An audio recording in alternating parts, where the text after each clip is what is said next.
Olha, um dia os judeus cometeram um erro muito grande com Jesus. Cometeram vários, né? Eles acusavam Jesus, mataram Jesus.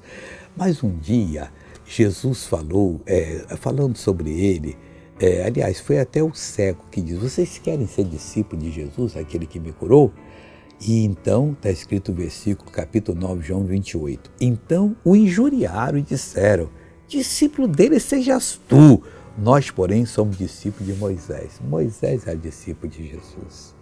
Moisés funcionou numa época que tinha que ter a lei, porque a revelação não era completa e o povo não tinha condição de ter ela completa. Então eles tinham que ter a lei, depois tinham que ter o salmo, depois tinha que ter os profetas. O Senhor Jesus dividiu o Velho Testamento em 3 partes: a lei, os salmos e os profetas. Mas ser discípulo de Jesus, olha, eles diziam: até que nós gostaríamos mesmo. Fala com ele lá se a gente não pode ser discípulo dele, e eles seriam muito abençoados.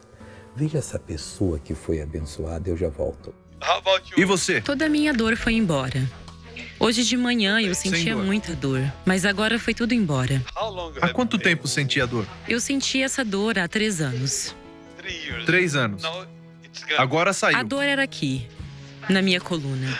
Meus ossos estavam secos e isso causava dor na minha coluna.